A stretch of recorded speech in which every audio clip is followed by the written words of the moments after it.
টুইস কলকাতায় আপনাকে সবাই স্বাগত। আজ আমরা এসছি সিঙ্গুরে অর্ণব বাগের সাথে দেখা করতে। কে অর্ণব বাগ? হ্যাঁ, এও আমাদের মতন একজন সাইক্লিস্ট। সবার মতন এই কুল থেকেও সেই কুল চলে যায়। পার্থক্য একটাই, আমাদের দুটো পায়ে দুটো প্যাডলিং করতে, আমরা বলি কি প্যাডলিং, কিন্তু অর্ণব বাগের একটা পা। আমরা কথা বলবো তার এরকম পরিস্থিতি কিভাবে হলো, কিন্তু এইটুকু বলি সে কিন্তু থমে যায়নি, সে এগিয়ে গেছে। তার স্বপ্নে উড়ান কারোর সাহায্য ছাড়াই সে আজও উড়ে বেড়াচ্ছে এক জায়গা থেকে আরেক জায়গায়, এই পরিবেশ বান্ধব যান নিয়ে। হ্যাঁ, ঠিকই বলছি, এই পরিবেশ বান্ধব যান নিয়ে সে এক জায়গা থেকে আরেক জায়গা, এমনকি বাংলাদেশের বর্ডার এবং বাংলাদেশ পেরিয়েও তার স্বপ্ন আছে যে ভবিষ্যতে সে সারা ভারতবর্ষ ঘুরে বেড়াবে কারোর সাহায্য ছাড়া। আপনাদের সামনে আমরা নিয়ে আসছি অর্ণব বাগ, এবং পরেও আরো অনেকজনের ইন্টারভিউ আমরা নিয়ে আসবো আপনাদের সামনে। সুপ্ত প্রতিভা, টুইলস কলকাতা শুধু সাইকেল চালায় না, সমস্ত সাইকেল প্রতিভা যারা রয়েছে তাদের প্রতিভাকে আপনাদের সাথে তুলে ধরার জন্যই আজ আমরা টুইলস হুইল কলকাতার তরফ থেকে আপনাদের কাছে নিয়ে এসেছি অর্ণব বাগকে। আমরা সিঙ্গুরে এসেছি টু হুইলস কলকাতার পক্ষ থেকে। আমরা একটা অসাধারণ একজনের খোঁজ পেয়েছি। আমরা রাইডের থ্রু দিয়ে, রুদ্রদার লং রাইডের থ্রু দিয়ে, তো তার খোঁজেই আমরা আজকে সিঙ্গুর এসেছি তার জার্নিটা জানার জন্য। আমাদের টু হুইলস কলকাতার পক্ষ থেকে, সবার তরফ থেকে আমরা তোমাকে ওয়েলকাম করছি আমাদের গ্রুপে, প্লাস ইনভাইটও করছি। অলরেডি তুমি আমাদের সাথে রুদ্রদার সাথে রাইড করেছো, রুদ্রদার থেকেই আমরা তোমার ব্যাপারে জানতে পেরেছিলাম। তো তুমি যদি নিজের ব্যাপারে আরো কিছু বলো তো তাহলে ভালো। আমার নাম অর্ণব বাগ, আমার বাবার নাম কৃষ্ণেন্দু বাগ। আমি সিঙ্গুর 2018 সালে উচ্চ মাধ্যমিক দিয়ে আমি হরিপাল আশুতোষ কলেজ থেকে primary teacher training D.El.Ed course করেছি। এবার আমাদের সিঙ্গুর গভর্নমেন্ট কলেজে গ্র্যাজুয়েশনের জন্য ফর্ম ফিল আপ করেছি। এবার কলেজ থেকে যেদিন ভর্তি হয়ে গেছি ইস্ট অনার্সে, এবার কলেজ থেকে যেদিন বলবে ক্লাস স্টার্ট সেদিন থেকে ক্লাস চালু হবে। আচ্ছা, আর বাড়িতে কে কে আছে? বাড়িতে আছে আমার মা, বাবা, ভাই, চারজন। ভাইও পড়াশোনা করে? হ্যাঁ, ভাই এবার 2021-এ উচ্চ মাধ্যমিক দেবে। সাইক্লিংটা তুমি কবে থেকে চালানো শুরু করেছো? সাইকেলটা শুরু করেছি মোটামুটি ক্লাস 4 থেকে, ক্লাস 3 থেকে প্র্যাকটিস শুরু করেছি। টোটাল শিখেছি হচ্ছে ক্লাস 4-এ। তারপরে আস্তে আস্তে খেলতে যাওয়া এদিক ওদিক, খুব ভালো লাগতো সাইকেল নিয়ে। তারপরে এইভাবেই তো চলতে, এমনি কয়েকটা বছর এমনি বাজারঘাট এখানে ওখানে ছোটোখাটো, এমনি এমনি বড়ো রাইডের ব্যাপারে কোনোদিন ভাবিনি। সাইকেল নিয়ে রাইড করবো, বড়ো জায়গায় যাবো, কোথাও লং রাইড করবো, ভাবিনি। স্কুল এখানে ওখানে এমনি বেড়াতে বন্ধুদের সাথে এইসবই। তারপর অ্যাক্সিডেন্ট হয়। তোমার যে অ্যাক্সিডেন্ট হয়েছিল, তো ওটা কিভাবে হয়েছিল বা কবে হয়েছিল? আমার অ্যাক্সিডেন্টটা হয়েছিল 2013 সালে, তখন আমি 8-এ পড়ি, ক্লাস 8-এ। সিঙ্গুর উচ্চ বিদ্যালয়ে পড়ি। স্কুল থেকে বাড়ি ফেরত আসার সময় আমাদের মেন রাস্তা হচ্ছে সিঙ্গুর যে রোডটা, সেটাই আসার ওখান থেকে ফিরতাম না, স্টেশন দিয়ে ফিরতাম, বন্ধুদের সাথে আড্ডা মারতে মারতে ফিরতাম। তো ওখান দিয়ে ফেরার সময় রেল ক্রস করার সময় দেখিনি, তো ডাউন ট্রেন ঢুকে গিয়েছিল। তারপর ওই অ্যাক্সিডেন্ট হয়। তারপরে ক্রমাগত পিজিতে বন্ধুরাও তো সাথে ছিল, তো সাথে তখন ছিল বলতে সেদিন ছিল না, সেদিন সেভাবে ছিল না আর কি, কারণ প্রতিদিন তো থাকে না, কোনোদিন দেখা হয়েছে রাস্তায় দেখা হয়ে গেল এরকম ব্যাপার। সেদিন ছিল না, সেদিন আমি একাই ছিলাম। আর অ্যাক্সিডেন্ট হওয়ার পর ক্রমাগত পিজিতে ওখান থেকে নিয়ে গিয়েছিল। প্রথমে হচ্ছে আমাদের স্কুলের টিচার কিছু ছিলেন, আমাদের পাড়া প্রতিবেশী, আমাদের শান্তিপুরম, সিঙ্গুর শান্তিপুরমের পাড়া প্রতিবেশী, তারাও গিয়েছিলেন, সবাই গিয়েছিলাম। এবং পিজিতে ক্রমাগত 45 দিন ট্রিটমেন্ট হওয়ার পর বাড়িতে আসি। যখন বুঝতে পারলে যে নেই পাটা, তখন কিরকম? তখন তো তখন তো খুব মন খারাপ হয়ে গেছিল হয়তো, এখন যে কাজটা করতে হচ্ছে সেটা তখন ভাবিনি। এখন যে কোয়ারেন্টাইন বলছে, করোনার জন্য যখন সবাই বাড়িতে রয়েছে, তখন আমি মোটামুটি দীর্ঘ 2 বছর 4 মাস কি 5 মাসের মতো আমি তখন বাড়িতেই থাকতাম, বাড়ি থেকে বেরোতাম না। প্রথম যখন জানতে পারলে যে মানে এরকম একটা শখ মানুষ তো পায় না? হ্যাঁ, তখন হ্যাঁ মন খারাপ তো হতো, এই কান্নাকাটি। আমার মা অনেকটা করেছে। মা আমাকে নিজের কাজ সবসময় নিজেকে করতে বলতো, যে আমার এরকম অবস্থা বলে মাকে বললেও মা করে দিত না, আমাকে সবসময় নিজে করতে বলতো, নিজের কাজ নিজে করো। এখন বরং একটু কুড়ে হয়ে গেছে আগের থেকে। আগে যে কাজটা করতাম সেটাও এখন আর করি না, আমি শুয়ে বসে থাকি। তখন তখন আর অনেক বেশি কাজ করতাম, নিজের কাজটা নিজেই করতাম। তারপরে যে মানে ওখান থেকে যে মানে নিজেকে মেন্টালি স্ট্রং, তারপর কি করে এরকম একটা অ্যাক্সিডেন্ট হওয়ার পরে স্বাভাবিক ব্যাপার কারোর মেন্টাল। হ্যাঁ তখন তো আসতে তখন তো ছিল। তারপর এবার মা এই যে নিজের কাজ নিজে করতে করতে যে আমি পাচ্ছি করতে, তারপর ভাই বাবা আমার হ্যাঁ সব থেকে বড় কথা আমার এটা হচ্ছে, সব থেকে যেটা আমার ভালো লেগেছে সেটা হচ্ছে আমার পাড়া প্রতিবেশী, যেটা আমার শান্তিপুরম। আমার মা বাবা তো আছেই, বাড়ি থেকে অনেকটা করে, তারপর আমার পাড়া প্রতিবেশী বন্ধু বান্ধব সবাই আমাকে অনেক সাহায্য করেছে, মানে মানসিক দিক থেকে বলতে গেলে। কেউ কখনো মানে মনে করতে দেয়নি নিশ্চয়ই যে না না না, মনে করতে যায়নি কোনোদিন, কোনো খারাপে সেই দৃষ্টিতে দেখেনি আমার, সেই দৃষ্টিতে কোনোদিন দেখেনি আমার। তারপরে ওই ওই সিচুয়েশন থেকে উঠে যায় সাইকেল চালানোটা, সেই জিনিসটা, সেই মোটিভেশনটা কোথা থেকে? মোটিভেশনটা একটা টাইমে তো খারাপ তো সবসময়ই লাগবে, তবে একটা টাইমে মনে হয়েছিল যে যদি একটা দিন চেষ্টা করে দেখি সাইকেল চালাতে পারি, তোমার তো অ্যাক্সিডেন্ট হলো, যদি একটা দিন যদি চেষ্টা করে দেখি, যদি পারি আমার সারা জীবন কাজে লাগবে, আর যদি না পারি, যদি পড়ে যাই, তাহলে বড় জোর কী হবে, আমার হাত পা ছুঁয়ে যাবে, এর বেশি কিছু হবে না। একটা দিন করে দেখি, একটা দিনে এক চান্সে আমি পেয়েছি, তখন আমার খুব আনন্দ হয়েছিল, মানে দুটো বছর পর যখন আমি সাইকেল চালাচ্ছি খুব আনন্দ হয়েছে। তো এমনি আর তখন- নর্মালি তো দু পায়ে নর্মালি সাইকেল চালানো হয়, তো ওইটা যে এক পায়ে যে চালানো হচ্ছে, তো সেটা কিভাবে? সেটা আমার মানে আমার কাছে সেটা কোনো ব্যাখ্যা করতে পারবো না, মানে সেটা আমার কাছে খুব আনন্দ লেগেছে। তখন প্রথম আমি মানে সাইকেলটা 2 বছর পর আমি যখন সাইকেলটা চালাই, 2-3 বছর পর। মানে আলাদা করে কি সাইকেলে কিছু এমন কিছু আছে যে যেটা না না না, আমার সাইকেলে আলাদা করে কিচ্ছু নেই, আমি নর্মালি সাইকেল আলাদা করে কিচ্ছু নেই। নর্মালি সাইকেল তো দু পা দিয়ে চালানো হয়। একবারে চালাচ্ছি, এর কোনো সাইন্টিফিক কোনো কারণ থাকে মানে এটা কী করে হয়, মানে একবার সমস্যা, সেটা আমি ব্যাখ্যা করতে পারবো না, এটা কী করে সম্ভব হচ্ছে এটা আমার কাছে বিরাট জন্য মানে জোর পেলাম বলতে, তার একটা কারণ আছে, বিশেষ কারণ হচ্ছে আমি মায়ের থেকে পেয়েছি। কারণটা হচ্ছে আমি যখন কাঁদতাম, যখন কষ্ট, মা বুঝতে পারতো, মা তখন আমার পাশে থাকতো না, মেন কথা মা আমার পাশে থাকতো না, আমার বাড়ির কেউই পাশে থাকতো না, তার কারণ আছে, জানে যে বেশি যদি বাবা বাচ্চা করা হয় তাহলে বেশি আরও আমার কি হলো আমার একটা মেন্টাল আরও চাপ পড়বে আমার মাথার উপর, তার থেকে যে দুঃখ পাচ্ছে সেই দুঃখটা থেকে সে কীভাবে কবে তো বুদ্ধিটা খুলবে, তার আর মা ওটাই করেছিল আমার বেলা, যে আমি হয়তো কিছু বললাম আনতে পারছি না, নিতে পারছি না, তুই গিয়ে নে, তুই গিয়ে কর, এইভাবে করতে করতে করতে করতে আজ এই জায়গায় আসতে পেরেছি। হ্যাঁ মনে যেটা পুরোপুরি মার থেকে, আমার পরিবারের থেকে।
রিকভারির পরে তারপরে তো নর্মালি সাধারণত এরকম অবস্থায় তো কেউই ভাববে যে আমার একটা হুইল চেয়ারের দরকার আছে, তো সেইটা না ভেবে তুমি ভাবলে যে আমি সাইকেল চালাবো, তো সেই সাহসটা তোমার এলো কি করে যে না আমি চালাতে পারবো? সাধারণত হয় না সেটা। আসলে ব্যাপারটা হচ্ছে হুইল চেয়ার আমার যখন অ্যাক্সিডেন্ট করে বাড়ি ফিরি তার 20 দিন পরেই ছিল দুর্গাপুজো। তো আমার পাড়া থেকে আমাকে একটা হুইল চেয়ারের ব্যবস্থা করে দিয়েছিল, কিন্তু ওইটা থেকে ওই খালি পুজোর 1-2 দিনই পুজোতে গিয়েছিলাম ওই হুইল চেয়ারে করে। তখন আমি চলতেও সেভাবে শিখিনি, চলতেও সেভাবে পারতাম না ক্র্যাশ নিয়ে। তারপর চলতে যখন শিখলাম তখন আর হুইল চেয়ারও ব্যবহার করতাম না, চলে হেঁটে যতদূর যা কিছু করা যায়, যতটুকু যা কিছু করা যায়। তারপরে এবার সাইকেলটার উপর কেন আরো এটা বলছি, কারণ তার আগে তো মানে যখন আমার অ্যাক্সিডেন্টের আগে তখন তো গাড়ি ফাড়ি কিছু চালাতে পারতাম না, তখন সাইকেলটাই আমার কাছে সম্পদ।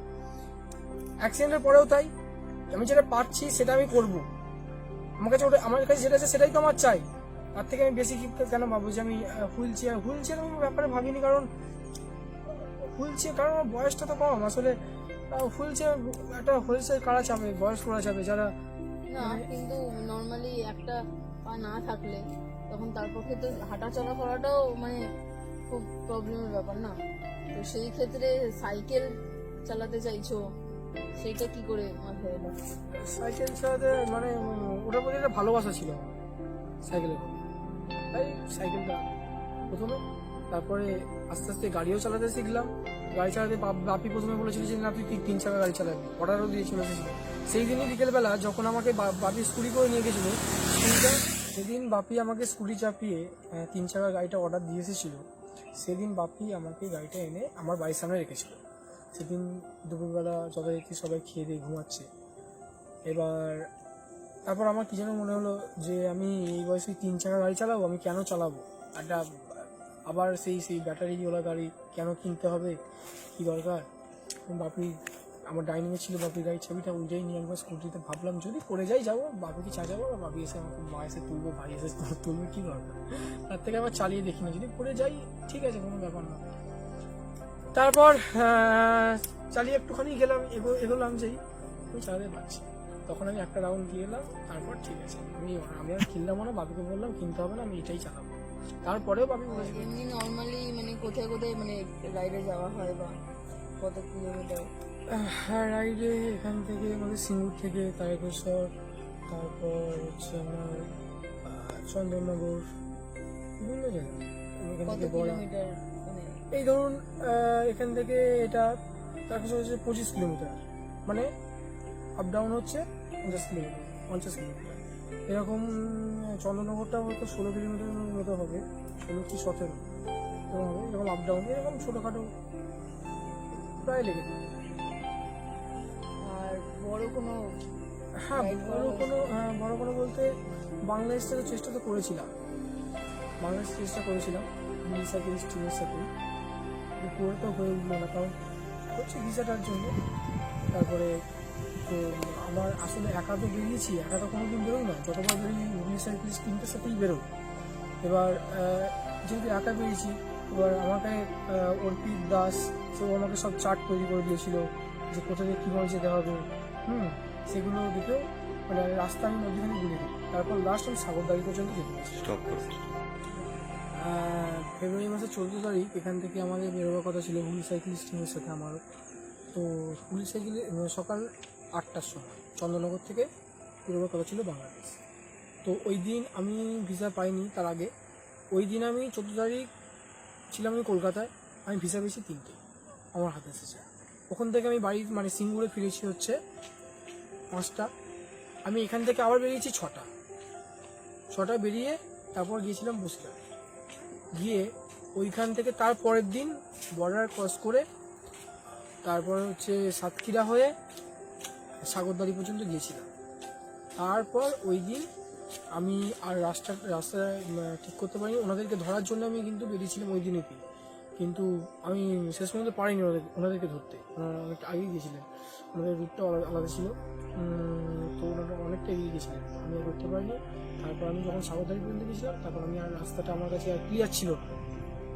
তারপর ওইখান থেকে মানে সাগরদাড়ি থেকে বাসে করে অনেকটাই রুট, তারপর ঢাকা পৌঁছাই, তারপর আরও কয়েকদিন পর 4-5 দিন পর পুলিশ সাইকেল স্কিমে পৌঁছে যায় সাইকেলে করে। ওরা তো পুরো সাইকেলে গেছে, আমি কিছুটা বাসে গেছি, এই জন্য আরও কয়েকদিন পর ওদের সঙ্গে আমার দেখা হয়। দেখা হয়ে ওখানে 21 ফেব্রুয়ারি প্রোগ্রাম কমপ্লিট করে ওই দিন রাত্রিবেলা, মানে 21 ফেব্রুয়ারি রাত্রিবেলা ওখান থেকে বাসে করে রওনা হয়। স্পিডটা আমার খুবই কম, বলা বলি আমার স্পিডটা খুবই কম, কিন্তু মোটামুটি পার ডে বলতে কি এই ধরুন 5টা থেকে একদম বিকেল 6টা পর্যন্ত কি 5টা পর্যন্ত, মোটামুটি 12 ঘন্টার মধ্যে, তাও খুব বেশি নয় আমার কাছে বেশি, কিন্তু 70 কিলোমিটার সময় রাখতে হবে। জলটা আমাকে ঘন ঘন খেতে হবে, পায়ে আমাদের সেভাবে কিছু হয় না, সেভাবে হয় না, তো জলটা আমাকে খেতে হবে। টানা চালাতে পারে কত কিলোমিটার? টানা কোনো কত কিলোমিটার? টানা বলতে টানা 2 ঘন্টা, আস্তে আস্তে, কিন্তু স্পিডে নয়। টানা 2 ঘন্টা কিন্তু স্পিডে নয়, মানে এমনি নর্মাল স্পিডে আমি টানা 2 ঘন্টা চলতে পারি। রাইডের সময় আমি সেভাবে কিছু ভেবে পারিনি, কারণ ওইখানে একটু দিকটা থেকে একটু সমস্যা, অভ্যেস নেই, সে কারণে খেতে পারিনি। রাস্তায় এমনিতে খেয়েছিলাম, আমার ব্যাগে যা ছিল শুকনো খাবার, ওই ছাতু, ছোলা, বাদাম, এইসব। ওখানকার লোকজন খুবই খুশি হয়েছিল, যাদের কাছে ওখানে গিয়েছিলাম তারা খুব খুব খুশি হয়েছিল, খুব খুশি হয়েছে। শান্তদা আমাকে খুব যত্ন রেখেছিল। এইটা আমরা আমাদের টুরিস্ট কলকাতার পক্ষ থেকে তোমাকে একটা ছোট গিফট দিলাম, রাত্রিবেলা যাতে তোমার অন্ধকারে কখনো যাতে মানে অসুবিধা না হয় রাস্তাঘাটে, যাতে তুমি দেখতে পারো, বা ব্যাকলাইটের খুব প্রয়োজন সাইকেল চালানোর সময়। ধন্যবাদ আপনাদের টিমকে, আমার তরফ থেকে এবং আমার হুগলি সাইকেলিস্টের তরফ থেকে আপনাদের অসংখ্য ধন্যবাদ। এবং আমরা সবাই মিলে একসাথে এগিয়ে যাব, একসাথেই পথ চলব। এই সব একটা রাইড হবে তো একসাথে? হ্যাঁ, অবশ্যই একটা রাইড একসাথে সবাই মিলে অবশ্যই করবো আমরা। আমাদেরকে খুব ভালো লেগেছে, আপনারাও আমাদেরকে খুব আপন করে নিয়েছেন, তার জন্য অবশ্যই অসংখ্য ধন্যবাদ।